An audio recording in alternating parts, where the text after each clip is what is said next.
This is the Muckrakers on today's News Talk, TNT. Well, hello and a very warm welcome. It's just past noon here in London, just 7 o'clock in New York, but all around the world, it's time for Muckrakers, a brand new show here on TNT. And I have to say that the hamster wheels have been working overtime behind the scenes. The best production team in broadcast. Thank you so much for joining us. What's going to happen? We've got lots of people who are going to be joining the debate, but I want the topics that matter to you, whether you're listening here or watching anywhere around the world. Today, we're going to be discussing the ongoing conflict in Ukraine and the West's response, the level of support for a ceasefire in Gaza, and just how safe is it to be a politician these days in 2024. And you can call us. I want to hear from you, as many different voices as possible. This is how you can get in touch. This is how we get the numbers. This is how you get in touch. I love it. We've got a normal sting here as well. So this is the great thing, because this is the inaugural show. Let me give you the numbers. If you're phoning from the UK, it's 0330 024 1026. If you're phoning from Canada or the USA, it's 1-888 201 6425. And Australia and New Zealand, we'd love to hear from you as well. It's 1-800-67 310. And I know they've been working hard throughout the night to pull that little sting together, so you never know, before the end of the show we might even have it. If you do have any thoughts on the topics we're going to be discussing today, or you want to raise something completely different, do get in touch. Well, it's not just me, Andrew Eborn, all on the Todd today. We were going to have the wonderful Che Bowes, as you probably saw that advertised, but he's out in St. Petersburg, and we're going to be getting his take on world events later on this week. The hamster wheels were not quite working well today. So instead, we have a wonderful replacement, one of our very own here at TNT, whose name they've almost got, so many variations of it, but it's Pelle, isn't it? Correct, yes. Wonderful. And Pelle Neroth Taylor, is that right? Neroth Taylor, yeah, that's right. Neroth Taylor, amazing. Yeah. And well, thank you for joining us. Whereabouts are you? Well, I'm in Sweden at the moment. Mycket bra, varsågod. Tack så mycket. That's correct, thanks. Whereabouts in Sweden are you? Well, in the middle of Sweden, it's a place called Skara. It's a small town outside Gothenburg. And from there, I survey the world and its evils. Oh, I love it. Well done. I used to go to Uppsala quite often, just outside of Stockholm. And obviously last weekend, the whole world was focusing, or weekend before, on Malmo. Did you pop down? Yeah, I did, actually. I covered the Eurovision Song Contest sort of from my intellectual perch and tried to find the cultural significance of it, because it's a town where I spent part of my childhood, although I spent the most of my time in London. So I'm half British, half Swedish. Fantastic. And, it's a nice place, yeah. We can talk about it if you want. Oh, no, we'll definitely come back to it. What I love about it, ABBA's 50th year, and just a revenge, if you like, for the UK. Do you remember how many points we gave to ABBA? I think they got 0 points from the UK, didn't we? We got no point. Yeah. Little did we know. Well, today I'm delighted we're going to give you 12 points, 12 points for joining us at such short notice. And a very good friend who I've joined on more platforms than Paddington, the wonderful broadcaster, Clare Muldoon. Are you there, Clare? Hey, Andrew. Good afternoon. How are you? I am amazing. It's lovely to see you. I say we were going to have somebody from St. Petersburg, but we've got good old Pelle, who's all the way in Sweden. And whereabouts are you, Clare? London. There you go. We've travelled. You've got to pop round. I'm only round the corner. It's got to be good. I was just saying how glorious. We've shared more platforms than Paddington. So it's thank you so much for coming on to Muckrakers. A lot to discuss. Julian Assange is back in court this morning, and it's a crucial court hearing in London, which could mark a pivotal moment in his years-long legal battle to avoid extradition to the US. London's High Court is expected to rule on whether they accept US's assurances that Assange will be given a fair trial and will not face the death penalty, and therefore can safely extradite him to the US. Well, what does this say about freedom of speech? Julian Assange, let's start with you, Pelle. Well, I mean, I think that it's obviously, I was just reading up on the, I'm a sort of habitué or fascinated by American 1970s politics, and I was just reading up and writing a little bit about the Ellsberg case in 1971, 72, and that was the guy who exposed the Pentagon Papers. And the journalist he leaked his stuff to, well, there's no question of putting him in jail. But Ellsberg, who was sort of like, what was that? The person who, Chelsea Manning. Ellsberg was the sort of Chelsea Manning of his time, although kind of more distinguished. He was a Pentagon analyst, and he didn't even go to jail in the end. So Chelsea Manning, who's the Ellsberg equivalent, has gone to jail. And the New York Times, which was the Julian Assange, the publisher, there was almost no question there was no question at all of sending them to jail. And here we're sending Chelsea Manning to jail and maybe Julian Assange. So freedom of speech has gone down since the early 1970s, put it that way. It's exactly the point, because Julian obviously didn't steal anything. He was just a publisher. And what does that do then to freedom of speech from that point of view? Claire, what are your thoughts? Well, it's really interesting. The Julian Assange case, for me, is on many levels. One, his extradition possibly to the States, on the fact that he will not face a death penalty. I think that's one of the conditions of his defence. The other is the fact that Obama, of course, pardoned Chelsea Manning for all intents and purposes, and they were released from prison. And they're now doing quite a lot of talks on the circuit about security and what happened. Now, the freedom of speech ideology as well is uber important to me, because it's entirely correct that journalists find out the truth, right? And that's what we do. We go for the truth. And we try and get our sway on it and our facts based on our moral fibre ourselves, and then to present the facts as we see them. Now, the other interesting effect here is, of course, the Ecuadorian embassy and their relationship not only with us here in Britain, but also with the United States. And don't forget, is Assange not up possibly for a misconduct of sexual conduct in Sweden? So there's lots of things. Remember, he couldn't leave the Ecuadorian embassy if he put a step outside. And of course, we were funding that publicly in case that happened. So there's a lot of money here, and one wonders what cost free speech. No, you're absolutely right. And just to put it in context, what happened, I think he was in prison for 5 years. He then spent 7 years in the embassy, as you say. And basically, he's before that, he was in house arrest. So the trauma for him must be absolutely horrendous. The legal case is this, is they're trying to work out the reassurances, firstly about he will basically get that First Amendment right. And there's a bit of woolly language about there. They say that the question was, can he rely on the First Amendment? And the answer so far that we've heard is that he might be able to seek to rely. Now, the woolly language there, obviously the important word is seek. And as a lawyer, of course, anybody can seek, but will he be granted it? So we need to look at that. And the other thing is obviously about the death penalty itself. Well, exactly. But from your perspective, Andrew, do you think they can tease that out? Do you think they can actually seek that element of it? And I think one of two things is going to happen, Claire. I think the reality is this. I think the court, with persuasive lawyers, and there's some great people in court, probably as we speak, we may even find out before the end of the show, they will say that using the words seek to rely on the First Amendment isn't good enough. So he'll be given leave to appeal. What I really hope will happen, however, is that the US sort of turn around and say, we're going to drop it. Because he's a publisher. It's very different, as you both pointed out beforehand, to somebody who actually stole the information in the first place. And the difficulty that we got is obviously we're talking about soldiers' lives and so on and so forth, and people get very emotive about it until you look at the wider picture on freedom of speech. It's almost as if that Assange has become the story now, more than what Chelsea Manning was perceived to have given him the information of. We've kind of gone beyond that now. And it's Assange being under house arrest, as you said, taken in politically by the Ecuadorian embassy, and his story, he's only 52 now, for heaven's sake.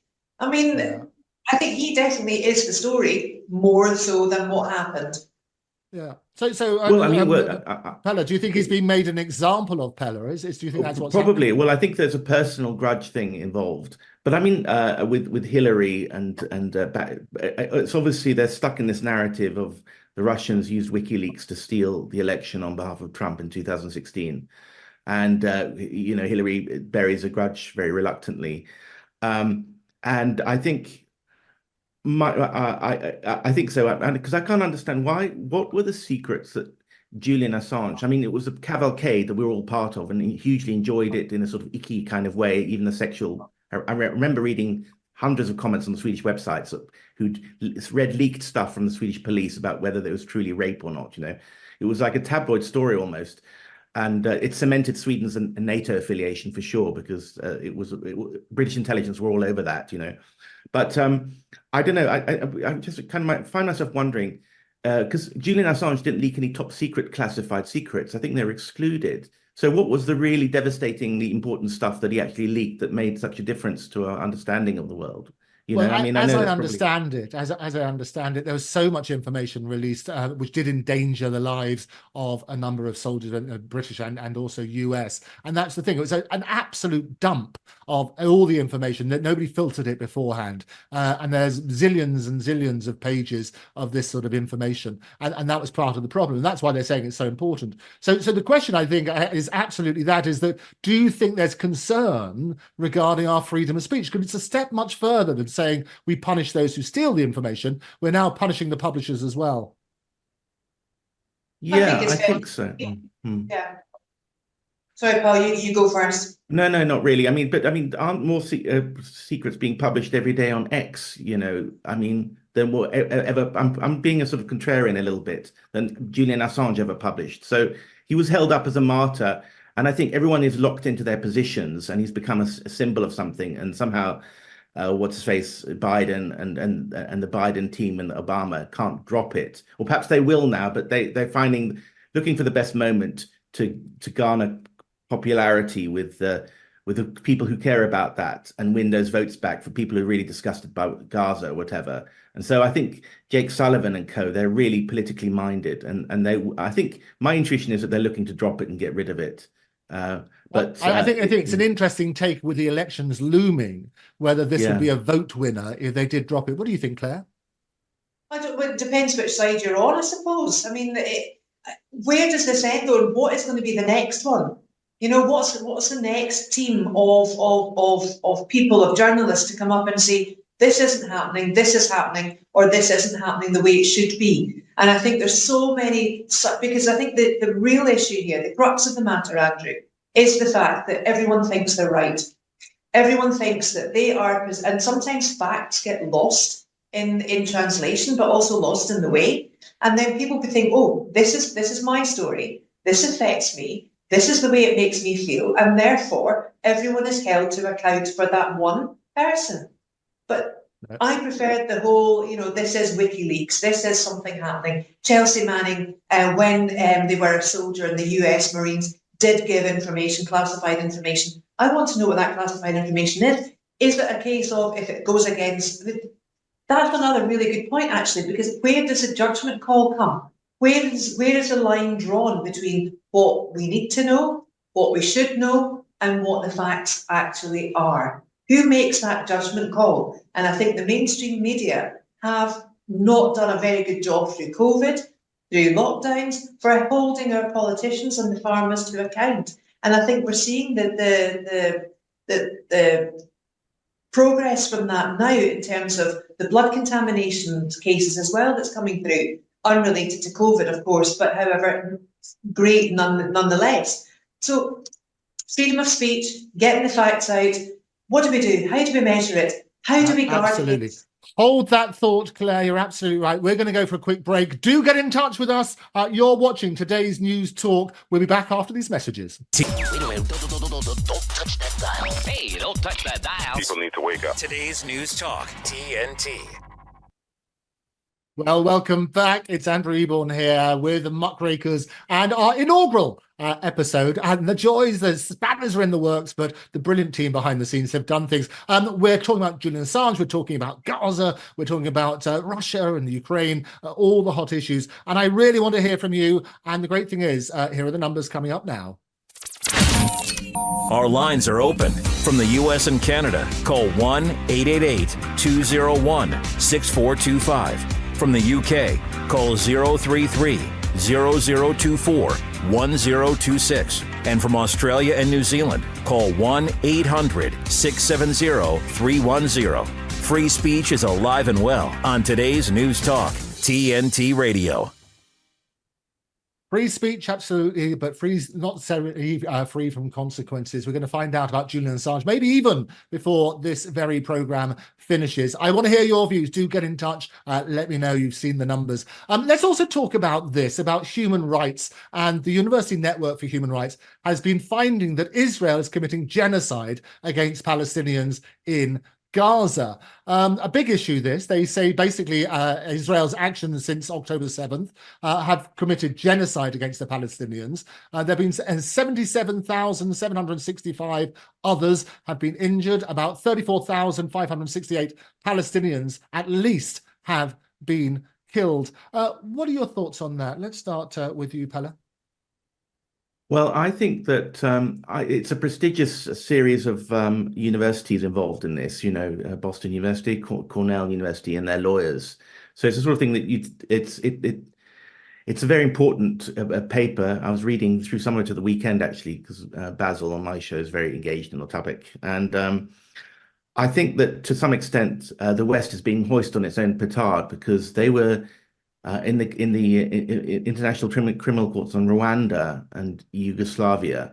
I think that they were pushing very strongly for a genocide where it might not have been a genocide. I mean, it was politically motivated. A whole thing. I mean, there've been a lot of alternative media and books have been criticizing the case against Slobodan Milosevic, and even the Rwanda case was a bit of a kangaroo court. I had a guest on my show made the case for that, and so the criterion for genocide are weaker than you might think.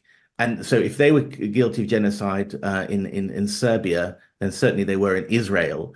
And in a way, I think what it comes down to is whether we're going to live in a world where it's not just the rules-based international order for the global South means the West's rules of international order. You do as we say, and then we can bend the rules a little bit. And either we're going to have a nuclear war in this multipolar world, we're going to have some kind of balance of terror, or mutually isolated communities like the heartland powers, India, China, and Russia, maybe in the Middle East, and the Atlantic powers on the other side, barely communicating. Or we have to have some rules-based international order where the UN, and I know a lot of people hate the UN, they think it's a totalitarian organization that's trying to control us through COVID mandates. But the original concept of the UN was to negotiate so they will all live together on the same planet, even if you didn't share the same values. And that includes making a system, an international court of justice that is fit for everyone, and so that even the powerful countries can be persecuted for it. And I think that so certainly what they're doing is, from what I could judge from that report, is they're digging out the old cases that were used in the ICTY and kind of using it against Israel. And it's a very powerful document, and of course what it's going to do is going to, if the West doesn't go along with it, it's going to expose the West's double standards during its period of hegemony, 30 years when they were running the world according to their rules. So I hope that, frankly, I hope that Israel gets taken to the international court, because it does seem to fulfill the requirements of genocide. But of course, the Israelis are saying privately to the Americans, well, you bombed Dresden for the greater good, or the Brits did that, or you firebombed Tokyo for the greater good. You bombed Nagasaki for the greater good against an evil, tyrannical Japanese regime and to create peace. Well, we have to do the same. But of course, that was 80 years ago. We've had 80 years of peace and slightly different standards. So the Israelis are they're living in a different era, an era which is still informed by, 1945. They're always talking about Munich 1938. They're still obsessed with that, what's his name?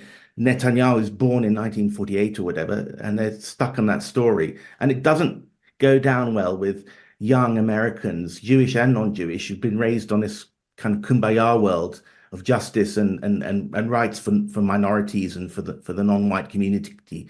And that's why they're really shocked at this kind of bloody mentality of the Israelis, that they're allowed to kill people just as a kind of justified revenge, in the same way that the West did to innocent Germans in Dresden and Hamburg. But I think we're moving into a different period, and it's not acceptable to young Americans what's going on. So, and I think that document reflects that. And it's interesting, just to put it into context. I mean, this is the whole reason about the Genocide Act in the first place. It came as a result of the atrocities with the Nazis and looking at that sort of side. It's an incredibly emotive subject, very polarizing. What are your views, Claire? Well, indeed it is. And at the very beginning, in October the 7th, if anyone dared call for a ceasefire, then they were branded an anti-Semite. I think a very, very important agent actor in all of this will be South Africa, because of course they're taking the state of Israel to court over this, because they are saying that the Israelis are committing genocide.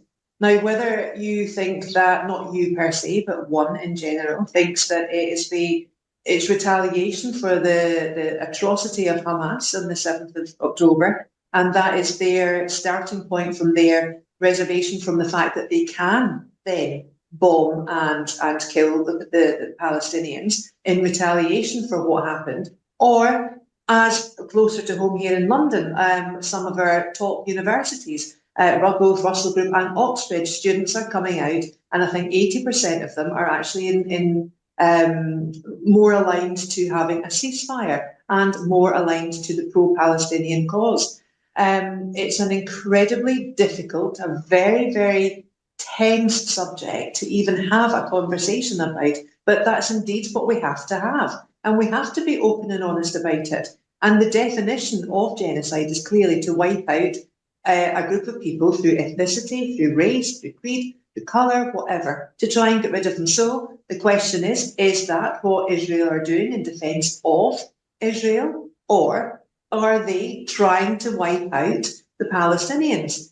Hamas, I don't think, have done themselves any favour, because I myself think they are a terrorist organisation and they've lost all legitimacy from being a political party, that's what they went in for. Am I surprised something like this has happened after the state of Israel, the way they've treated the people of Palestine for years and years and years? Not particularly. Do I think Netanyahu is a narcissist? Yes, indeed I do. Do I think he actually cares about Israelis? I don't. And he certainly doesn't care about the Palestinians. The innocents, it all comes down to the innocents. The women and children who are killed. I'm not interested in the Hamas terrorists. They can, Israel can do what they want with them. I am concerned about the innocents because I come from a very first principle place of pro-life. Netanyahu told these Palestinians to go to Rafah, which was the size of 40 football pitches, and then a week later, we're going to bomb Rafah. And I'm so nice, I'm going to tell you exactly where I'm going to bomb. And that was all under the guise of, we know where the Hamas terrorists are, and that's where we're going to get them. What about the women and children? What about the innocents? No, you make a very valid point, and all lives are precious. And I think the reality, we get numb to the statistics, and each individual life is... Absolutely. And I think the other thing as well, I live right in the heart of London, Regent's Park, and we're surrounded. There's the biggest mosque in London. We have the American ambassador's residence where Trump and Biden and various others come and stay when they come to London to see what happens there. And obviously it's a community that has both sides of that sort of side. And right here in London, we're having marches every weekend. I think it's one of the biggest ones they had last weekend. And what's happening is that the poison that you have online is spilled out onto the streets. But down to the fundamental question then, do you think that what we are seeing is a genocide, or is it a fair retaliation to the conflict? What do you think? Let's start with you, Pelle. Well, I think it does reek of that a little bit. But I have to say, I wish that the executive, I'm not trying to avoid the question at all, but that paper was very long. It's like 120 pages or something. And he's got time to read that. I mean, even I'm an interested journalist. I didn't have time, literally, because I had a lot else to do at the weekend, organization and so on. So I read, 30 pages. The executive summary was too short and the report itself is too long. They need to rewrite these things better. That's more detailed than an executive summary, but longer, not as long as the main report. But just what I read so far, in the way one does, and they were citing footnotes to previous judgments, it does seem to fit previous inquiries by the International Court's definition of genocide. You can make a good case for that, I think. And I think, if it's a response to the Hamas attacks, it's got to be proportionate. But what was it, 1,000 dead compared to 30,000 dead? That's kind of feels like too much somehow. And I think that of course the Palestinians are milking it in a way. Maybe Hamas did use people as human shields. But the interesting thing is I I was down in South Africa recently, and I got in touch with a lot of the old apartheid securocrats, people who were managing. And again, it's like the intelligence officials are sometimes more progressive than the political leaders. I think the KGB were pushing for reforms in the Soviet Union back in the 80s. But the securocrats were saying, well, and I talked to one of the most senior ones just on my show, said, well, this was a propaganda of the deed. That's what Hamas did. And Israel sort of fell into that trap.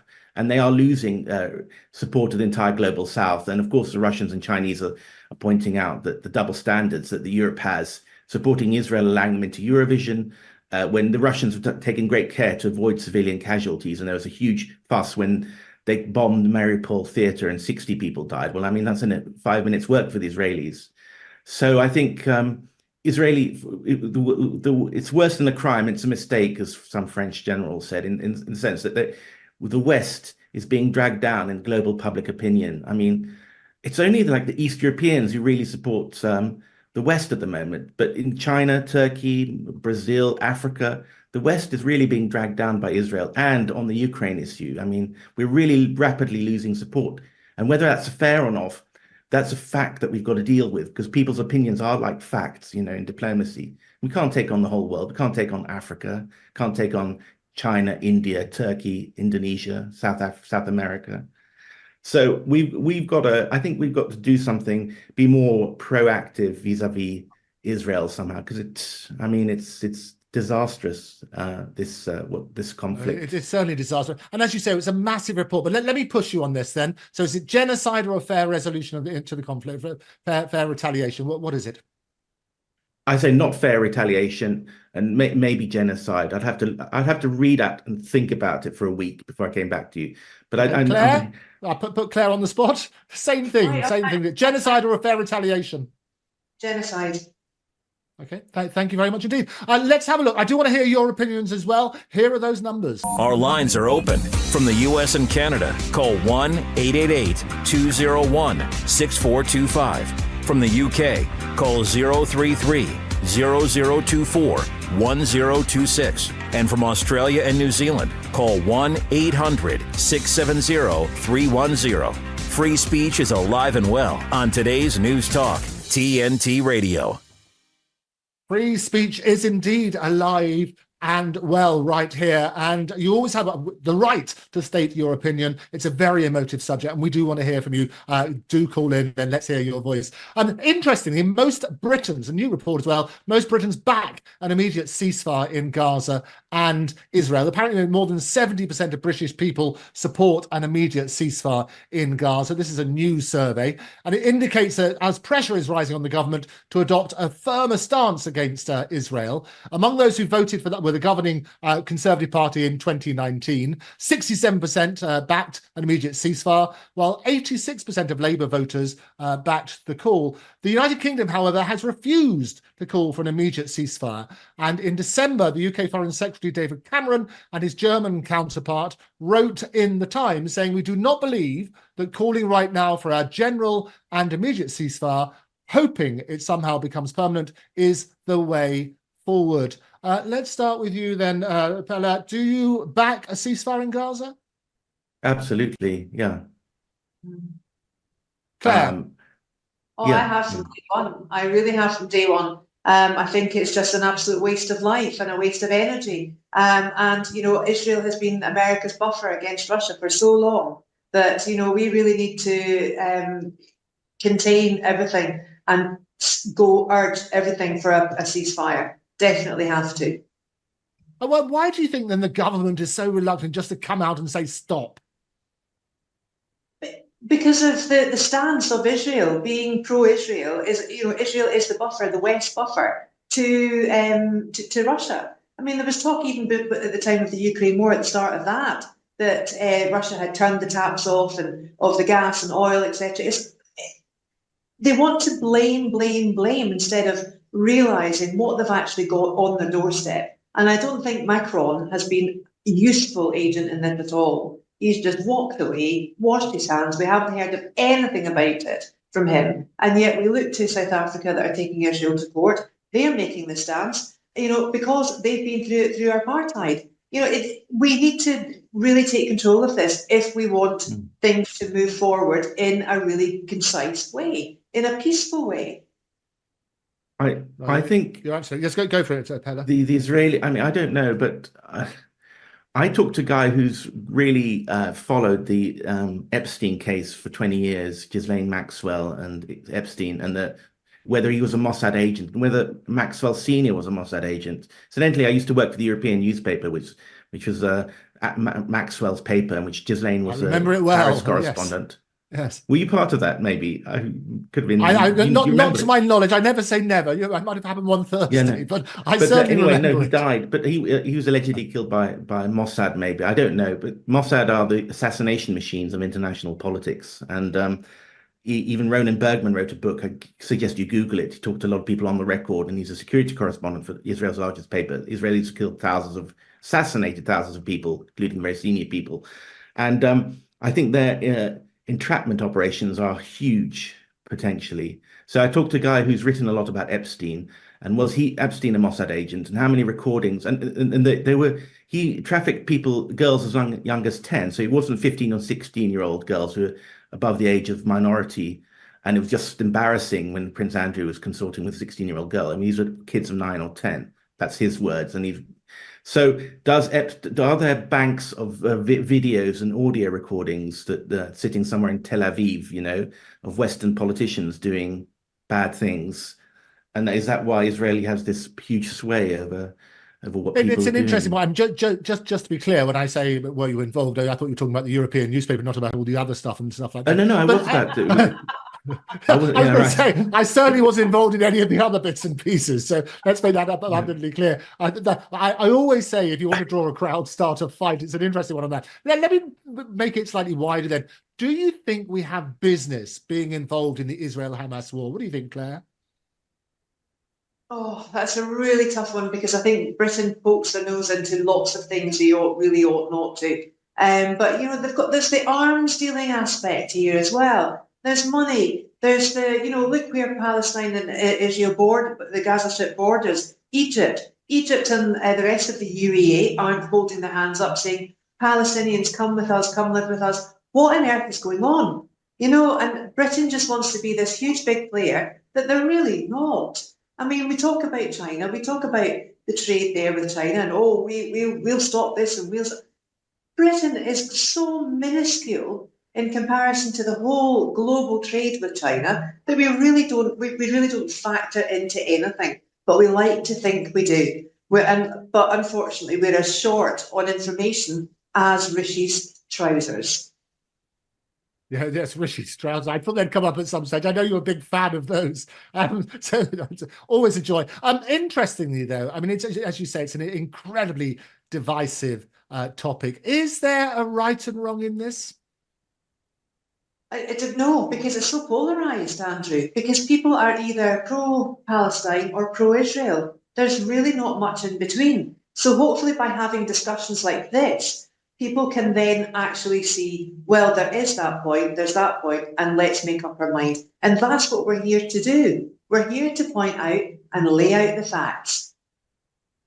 No, absolutely. And the truth is the truth, no matter how few people believe it. And a lie is still a lie, no matter how many people believe it, as somebody very wisely tweeted recently. And in terms of what optic and which prism you're looking through it as well, it all changes. Yeah, I mean, I'm always interested to see, but what does resolution look like? I mean, where do we go from here to basically stop it? What needs to be done? Well, I think Israel's probably too big. I mean, I think a lot of the tensions came after Israel grew very fast population-wise, after they let in a lot of Jews from the Middle East who are now part of that right-wing coalition, and they're more sort of aggressive, I guess, towards the Palestinians and the Ashkenazi Jews who formed the original Israel. Then they got a lot of Russian Jews coming in, which America pushed very much. So the population is now, 8 million now? Plus, the Palestinian growth rate, natality rate is quite high. There was quite a lot of, it was like a caste system, though, with the Ashkenazi Jews, because they weren't actually recognised in parts of Israel as being Jewish. So there was a caste system there as well. So we have to look at the whole aspect of it. It's not something like a faith like Catholicism, where there's one head, which is the Pope, and every single mass over every single country you're ever in will be exactly the same mass. It's almost as if it's like Islam as a religion with different parts of it coming off and going in. So I think going back to identity politics is something that's going to be crucial in trying to find a solution. And I don't know if you're absolutely right. It is crucial. We do need that solution. We're going to take a quick break. We're going to be straight back after these messages. You're watching today's News Talk TNT. Critically analyzing global affairs. The Muckrakers on today's News Talk TNT. Well, welcome back. This is Andrew Eborn for Muckrakers all around the world, and it's great to see so many comments. Now, I've got some breaking news. I did predict earlier that we could well hear the result in the Julian Assange case. Well, as predicted, he's won his bid in the High Court to bring an appeal against the extradition to the United States. So he has won, I suspect, for the reasons that we mentioned. Let me get a quick reaction. Pelle, tell us what you think. Well, I mean, won what? Sorry. Oh, sorry. He's won his bid in the High Court. So the bid is that he will now basically be able to appeal. He's got leave to appeal the extradition. So he basically has that particular side. If you remember what I was saying earlier on, is that the question is they had to prove that there was sufficient safeguards before he would be extradited. And the question, the response was, well, okay, he'll have leave to seek to rely on the First Amendment. I was saying that the word seek to rely on are weasel words and shouldn't be allowed. And those would be the grounds for winning an appeal. So basically he can go ahead and with that appeal to prevent the extradition. I haven't seen the judgment. We've just heard the headlines to that, but that will come out. So what do you think of that? Well, I'm always reading in terms of the politics rather than the detail of the judgment and the intentions. And the intentions, obviously, is that both I think that all these things are concealed through the sort of patina of legalism. But it seems to me that there's almost like an agreement between the British and the Americans that the Assange case are going to be allowed to slowly die and he will be set free. And I think it's significant that the Australians voted for it 2 months ago. And of course, they're very much part of the AUKUS coalition. So I think I wouldn't be surprised that if in 6 months, Assange is back and safe and living in Australia. That's my prediction. Well, we can hope. Claire, what are your views? I think it's right and just that he has won this appeal to seek his defence on that First Amendment that you spoke of. I think it would be atrocious if he were to be extradited back to the States, where he would face the death penalty. You know, there are bigger crimes being committed globally. There are bigger crimes being committed locally. I think we need to focus on that and stop making him the scapegoat, because, as I said earlier, he has become the story now, not what Chelsea Manning gave him. Yeah, no, absolutely. Well, thank you very much for those. I also would love to hear your views at home. I know it's going wild on Twitter and direct messages. Give a call. We'll get you on the show and make sure your voice is heard. And just in case you need it, here are those numbers. Our lines are open. From the U.S. and Canada, call 1-888-201-6425. From the U.K., call 033-0024-1026. And from Australia and New Zealand, call 1-800-670-310. Free speech is alive and well on today's News Talk, TNT Radio. This is Andrew Eborn for the first ever Muckrakers, and it's delighted to have you with us. Now, British Prime Minister Rishi Sunak has warned that if Russia succeeds in Ukraine, the UK might be next. He added that Moscow's readiness and recklessness has been taken up much closer to a dangerous nuclear escalation than at any point since the Cuban Missile Crisis. But this accusation has now faced a lot of criticism from people who believe that Western puppets are following orders to blame so-called globalistic invented enemies such as Russia, China and Iran for their own failings. Interesting article. Go and have a look at that. We'll put the link to various that sort of stuff. So do you think the West is reporting of the Ukraine? Do you think it has been fair so far, Claire? What do you reckon? My view is the Ukraine war is a bit of a sham, to be honest with you, Andrew. I think Zelensky is, I don't think I'm not his biggest fan, put it like that. I think there's a lot of criminal activity going on in the Ukraine. As a mother, I don't understand why the children that have came to the UK at least, and Ireland, better parts of Ireland, go home for summer holidays. Why would you take a child back to a war-torn country? What on earth is happening there? I'm just over it. I've not sent a penny of my money over to the Ukrainian cause because I don't think it's a legitimate war. I don't think that, I think there's too many actors there. I wouldn't say it's a red flag as such, but, you know, Putin's just looking on and laughing. But again, there's loss of life, and that's something to me that's an absolute criminal activity. But there's more to it than that, I think, and I just can't put my finger on it. Yeah, Pelle, what do you think? I think that I think there's nonsense what Sunak said. I mean, why Russia's the world's largest country is 2.5 times the size of Canada. Why would you want to seize Estonia or the rest of Europe?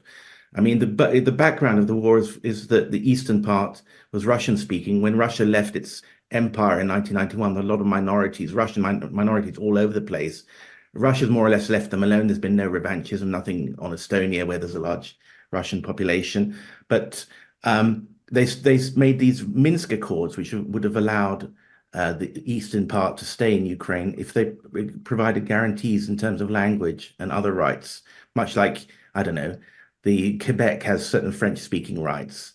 And I think the whole backstory of the war was never accurately reported in the UK press. The British are the most hawkish and aggressive and one-sided on this war. The British media are terrible. American media are sobering up. So you can read the Wall Street Journal and the Washington Post and even the New York Times for actually better coverage. But it does need to be cherry-picked a little bit. But the Americans are much more sober on Ukraine. I don't think this was an American project so much. I think that Zelensky was a British asset, and he's protected by SAS bodyguards, you know, protecting, but also being monitored by. And I think that the whole Ukraine project, in which they have collaborated with Poland, the Baltic states, and sadly Sweden, is a post-Brexit British imperial project in a way. And they knew that they would satisfy their masters in Washington if they stitched up and neutralized Russia and prevented it from and extending Western hegemony for another 20 or 30 years by having access to Russian resources, which are huge, you know, I mean, and controlling them and managing them better than the Russians, the somewhat inefficient Russians, have been doing. So I think you've got to look at that larger project. Sorry? Claire, yes, Claire. Start playing with Georgia then and touting Georgia and wanting Georgia a la Crimea, a la land grab. Exactly. Well, no, what the Americans are doing is that it's a Maidan 2.0 in Georgia, you know, these color revolutions, which they've been doing in all former Soviet republics for decades, you know. It's according to Gene Sharp, who's a sort of a peace campaigner. He wrote his book and then he was co-opted by the CIA. And basically, you don't sort of march into a TV studio with a mustachioed officer at the helm. You have cool-looking students with Nike and Adidas kit, and then chanting slogans about democracy and speaking suspiciously fluent English. You know, and if you read the Norwegian press, for instance, there's a training school for young activists where they learn how to sit cross-legged and say exactly the right thing and hold the right. There's otpor, that symbol was first used in Serbia in 2000 and it's migrated, is used in Ukraine, and then so it's the modern coups, if you like, and it's not that the Georgians are pro Kremlin, even in the Western and British media are saying that. It's because they don't want to end up as the next battleground between Russia and the West. And the West, for its part, wants to open up a new political front. And of course, the Russians have got this transport corridor going through Azerbaijan and Iran to connect India with Russia. And it was just opened up a few days ago. And if you have Georgia, which is right next to Azerbaijan, it's all about these transport corridors and oil corridors. It's like we're living on a gigantic chessboard and everybody's moving their pieces. I'm not saying the Russians are innocent, but everybody's doing it. And the Brits and the Americans are doing Georgia. And so the so-called Kremlin pro-government, they just want peace. They realize they have a huge neighbor in Russia. They want to join NATO. They want to join the EU, but they don't want to do it in such a way that they're weaponized by the West to confront Russia.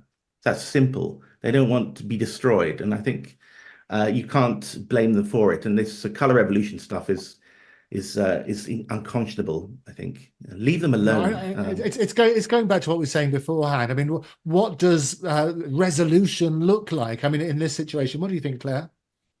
It's very difficult to say because I mean I was quite I'm quite shocked actually to hear about the activist camps in Norway. I just wondered if Greta Thunberg is the president Probably. of it. Yeah.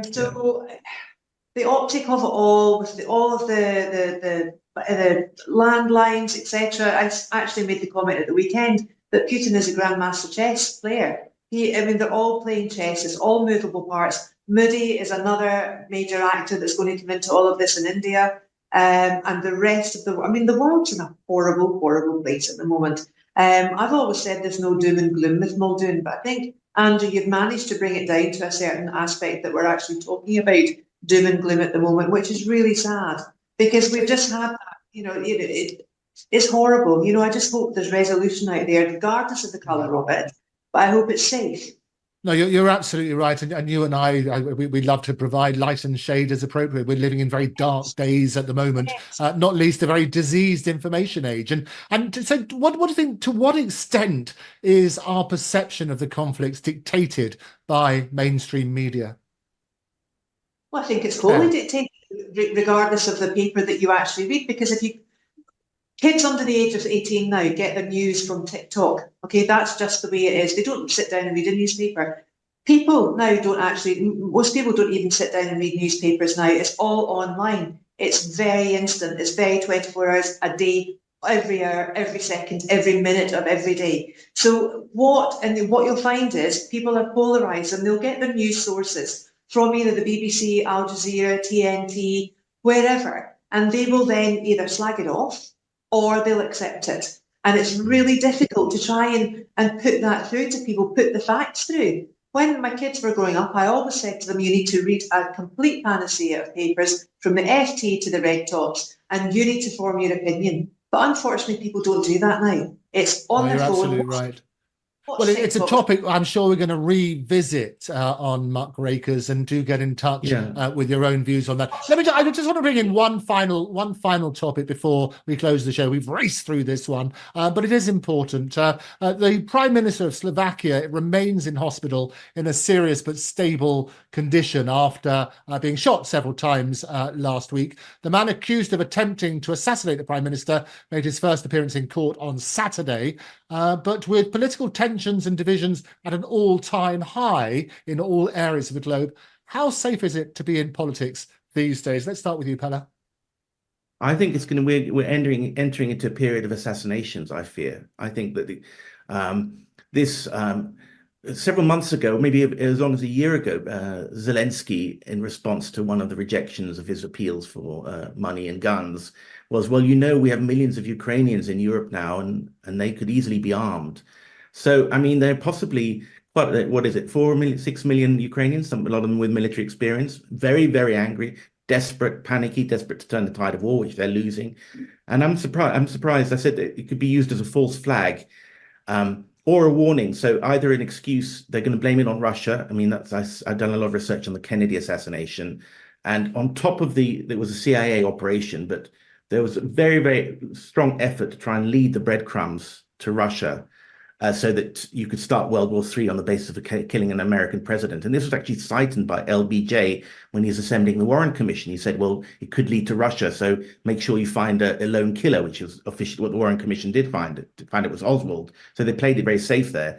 So I'm very glad that no one has tried to draw on the Ukraine connection or blame it on Russia. But I think it's a shot across the bows to Orban to sort of line up with the Europeans. I think there probably is a Ukrainian connection. It was very briefly on Sky News. Investigative journalists will have a look at it in a few months' time. We might have a clearer picture. And of course, it's not the only attack. I think there was a coup attempt in Congo at the weekend. Vucic, the leader of Serbia, apparently survived, was warned that there was an assassination attempt in the offing.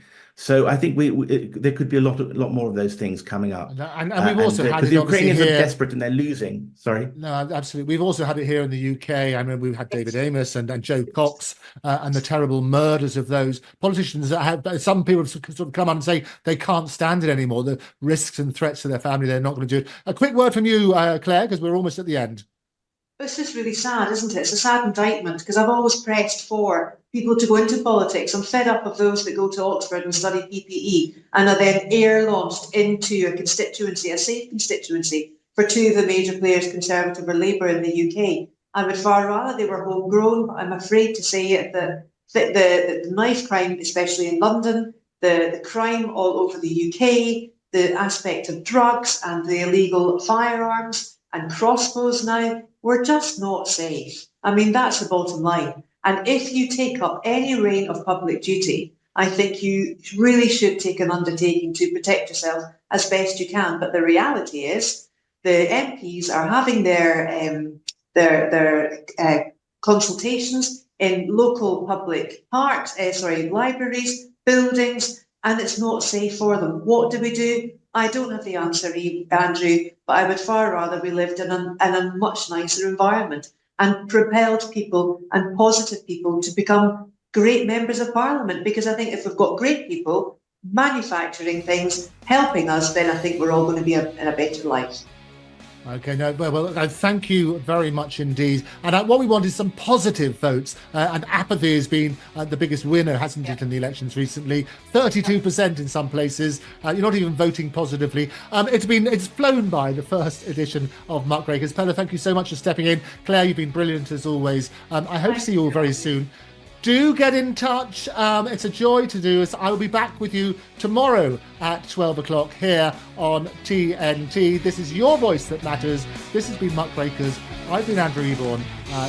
Be safe, stay part of the conversation, and don't forget, follow us on all the usual platforms, more platforms than Paddington. I'll see you tomorrow. It's time now for the news. This is Talk Today, today's News Talk, TNT. You've been watching Muckrakers. I'll see you tomorrow at 12 o'clock.